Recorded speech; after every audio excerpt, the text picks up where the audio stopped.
ഓണത്തിനൊരു special ഇളനീർ പായസം ഉണ്ടാക്കിയാലോ. അപ്പോൾ അതിന് വേണ്ടിയിട്ട് കരിക്ക് വാങ്ങാൻ വന്നതാണ് കേട്ടോ. 4 കരിക്കാണ് വാങ്ങിച്ചിട്ടുണ്ടായിരുന്നത്. അവിടെ വെച്ച് തന്നെ കട്ട് ചെയ്ത് വാങ്ങായിരുന്നു കേട്ടോ. അപ്പോൾ കരിക്കൊക്കെ വാങ്ങി വീട്ടിലെത്തി. വാങ്ങിച്ചതിൽ 2 കരിക്ക് കുറച്ച് മൂത്തതായിരുന്നു. അപ്പോൾ അത് ഞാനൊരു ബൗളിലേക്ക് മാറ്റിയിട്ടുണ്ട്. ബാക്കി 2 കരിക്ക് ഇതുപോലെ സോഫ്റ്റ് ആയിട്ടുള്ളതായിരുന്നു കേട്ടോ. അപ്പോൾ ഞാൻ 2 ബൗളിലേക്ക് മാറ്റിയിട്ടുണ്ട്. ഇനി കുറച്ച് ഹാർഡായിട്ടുള്ള കരിക്കില്ലേ, അത് നമുക്ക് മിക്സഡ് ജാറിലിട്ടൊന്ന് അടിച്ചെടുക്കാം. നിങ്ങൾക്ക് ഈ പാകത്തിന് വേണമെങ്കിൽ അങ്ങനെ എടുത്താൽ മതി. ഞാനിത് കുറച്ചുകൂടെ ഒന്ന് അരച്ചെടുക്കുന്നുണ്ട് കേട്ടോ. അപ്പോൾ ഇത് ഒരു തേങ്ങ പിഴിഞ്ഞതിൻ്റെ 1/4 പാലാണ്. ഈ 1/4 പാല് ചേർത്തിട്ടാണ് കേട്ടോ ഞാനിതൊന്ന് അരച്ചെടുക്കുന്നത്. അപ്പോൾ അത് നന്നായിട്ട് അരച്ചെടുത്തിട്ടുണ്ട്. ബാക്കി സോഫ്റ്റ് ആയിട്ടുള്ള കരിക്കില്ല, അത് ഞാൻ ചെറിയ കഷ്ണങ്ങളാക്കി മാറ്റി വെച്ചിട്ടുണ്ട്. അപ്പോൾ ഇതാണ് കേട്ടോ അരച്ചെടുത്ത കരിക്ക്. അത് ഞാനൊരു ബൗളിലേക്ക് മാറ്റിയിട്ടുണ്ട്. ഇനി നമുക്ക് ബാലൻസ് ഒന്ന് തേങ്ങാപ്പാലും മാറ്റി വയ്ക്കാം. ഇനി നമുക്ക് പാല് തിളപ്പിക്കാം കേട്ടോ. പായസത്തിനുള്ള പാല് 4 പാക്കറ്റ് പാലാണ് ഞാൻ എടുത്തിരിക്കുന്നത്. കുറച്ച് വെള്ളം കൂടെ ആഡ് ചെയ്തിട്ടുണ്ട് കേട്ടോ. 250 ml കപ്പിൽ 2 കപ്പ് വെള്ളമാണ് കേട്ടോ ഞാൻ ആഡ് ചെയ്തിട്ടുള്ളത്. അപ്പോൾ പാല് തിളച്ച് വന്നിട്ടുണ്ട് കേട്ടോ. ഇനി നമുക്ക് ഇതിൽ നിന്ന് കുറച്ച് പാല് മാറ്റി വെക്കണം. 3 തവി പാലാണ് കേട്ടോ ഞാൻ ഇതിൽ നിന്ന് മാറ്റി വെക്കുന്നത്. ഇത് ലാസ്റ്റ് ചേർക്കാൻ വേണ്ടിയിട്ടാണ്. അത് എന്തിനാണെന്ന് അപ്പോൾ പറയാം കേട്ടോ. പാല് കുറച്ച് മാറ്റി വെച്ചതിന് ശേഷം ഇനി നമുക്ക് പഞ്ചസാര ചേർത്ത് കൊടുക്കാം. നിങ്ങളുടെ മധുരത്തിനനുസരിച്ച് പഞ്ചസാര ചേർത്ത് കൊടുത്താൽ മതി കേട്ടോ. ഞാനിവിടെ 5 ടേബിൾ സ്പൂൺ പഞ്ചസാരയാണ് ചേർക്കുന്നത്. പഞ്ചസാര ചേർത്ത് നന്നായിട്ട് ഇളക്കി കൊടുക്കാം കേട്ടോ. അപ്പോൾ പാല് ഒരുവിധം വറ്റി വന്ന് തുടങ്ങിയിട്ടുണ്ട് കേട്ടോ. ഇനി നമുക്കിതിലേക്ക് കുറച്ച് കണ്ടൻസ്ഡ് മിൽക്ക് ആഡ് ചെയ്യാം. നിങ്ങളുടെ മധുരത്തിനനുസരിച്ച് അതും ചേർത്താൽ മതി കേട്ടോ. ഞാനൊരു ചെറിയ ബോട്ടിലിൻ്റെ പകുതിയോളം ചേർത്ത് കൊടുക്കുന്നുണ്ട്. ഇനി അത് നന്നായിട്ട് ഇളക്കി യോജിപ്പിക്കാം.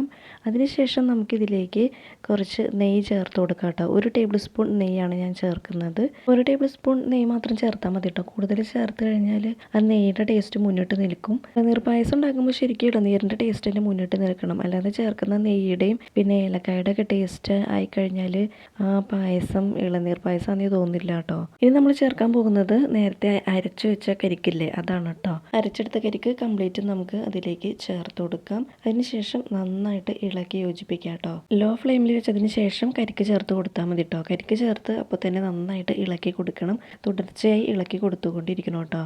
കട്ടയില്ലാതെ ആ കരിക്ക് കംപ്ലീറ്റ് പാലിലേക്ക് മെൽറ്റായി വരണം കേട്ടോ. അതുവരെ ഇളക്കി കൊടുത്തുകൊണ്ടിരിക്കാം. അതിനുശേഷം നമുക്ക് കട്ട് ചെയ്ത് വെച്ച ആ സോഫ്റ്റ് ആയിട്ടുള്ള ഇളനീരില്ലേ, അതും കൂടെ ചേർത്ത് കൊടുക്കാം കേട്ടോ. ഇനി നന്നായിട്ട് ഇളക്കി യോജിപ്പിക്കാം.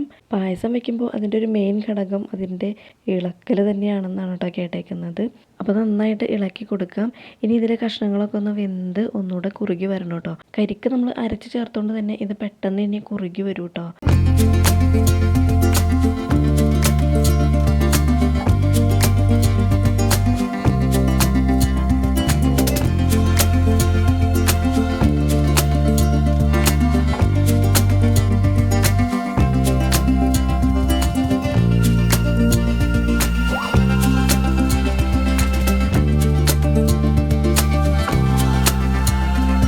അപ്പോൾ പായസം നന്നായിട്ട് കുറുകി വന്നിട്ടുണ്ട്. കഷ്ണങ്ങളൊക്കെ വെന്ത് വന്നിട്ടുണ്ട് കേട്ടോ. ഇതിൽ ഈ സോഫ്റ്റ് കഷ്ണങ്ങൾ കഴിക്കുമ്പോഴുണ്ടല്ലോ നല്ല ടേസ്റ്റാണ് കേട്ടോ.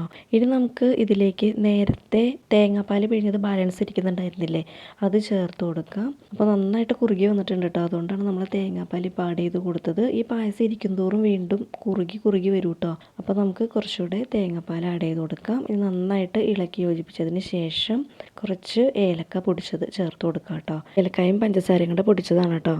അപ്പോൾ കുറച്ച് ചേർത്താൽ മതി. ഞാൻ നേരത്തെ പറഞ്ഞതുപോലെ ഏലക്കയുടെ ടേസ്റ്റ് മുന്നിട്ട് നിൽക്കരുത് കേട്ടോ. അപ്പോൾ ചേർത്തതിന് ശേഷം നന്നായിട്ട് ഇളക്കി യോജിപ്പിക്കാം.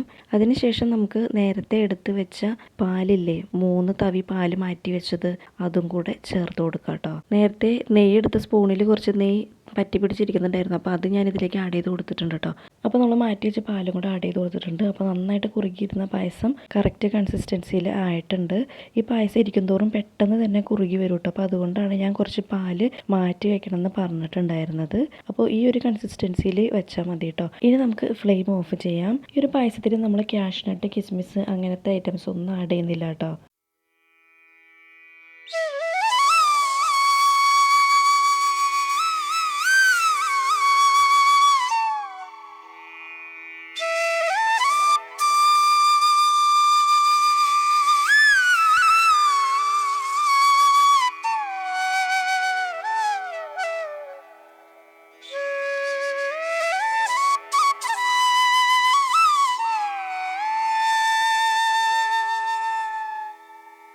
അങ്ങനെ നമ്മുടെ ഇളനീർ പായസം റെഡി ആയിട്ടുണ്ട്.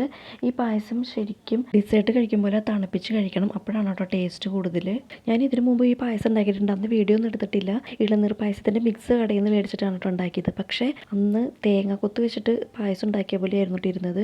കഷ്ണങ്ങൾ ഭയങ്കര ഹാർഡായിരുന്നു. അതുപോലെ ഇളനീർ പായസത്തിൻ്റെ ടേസ്റ്റൊന്നും എനിക്ക് കറക്റ്റ് കിട്ടിയിട്ടുണ്ടായിരുന്നില്ല. പിന്നെ ഞാനിത് കഴിക്കുന്നത് കോഴിക്കോട് പാരഗൺ റെസ്റ്റോറൻറ്റിൽ പോയപ്പോഴാണ് കേട്ടോ. അടിപൊളി ടേസ്റ്റായിരുന്നു. അവർ നമുക്ക് ഡിസേർട്ട് പോലെ തണുപ്പിച്ചിട്ടാണ് തന്നിട്ടുണ്ടായിരുന്നത്. അതുപോലെ നല്ല സോഫ്റ്റ് ആയിട്ടുള്ള കഷ്ണങ്ങളും ആയിരുന്നു കേട്ടോ കരിക്കിൻ്റെ. അപ്പോൾ അവിടെ നിന്ന് കഴിച്ചപ്പോഴാണ് എനിക്ക് ഇതിൻ്റെ ശരിക്കും ടേസ്റ്റ് കിട്ടിയത്. അന്ന് മുതൽ ഞാൻ വിചാരിച്ചതാണ് കേട്ടോ ഒരു തവണ വീട്ടിൽ ഉണ്ടാക്കി നോക്കണം, ആ ടേസ്റ്റ് കിട്ടുമെന്ന് അറിയാൻ വേണ്ടിയിട്ട്. സെയിം ടേസ്റ്റ് തന്നെ ഉണ്ടായിരുന്നു കേട്ടോ. അപ്പോൾ ഫ്രഷ് കരിക്ക് മേടിച്ചിട്ട് തന്നെ ഉണ്ടാക്കണം, അപ്പോഴാണ് കറക്റ്റ് ടേസ്റ്റ് കിട്ടുള്ളൂ. അപ്പോൾ ഇത്തവണ ഓണത്തിന് ഇളനീർ പായസം ഉണ്ടാക്കിയിട്ട് അഭിപ്രായം കമൻറ്റ് ചെയ്യണം. ഇന്നത്തെ വീഡിയോ ഇത്രയേ ഉള്ളൂ. പുതിയൊരു വീഡിയോയുമായി വീണ്ടും കാണാം.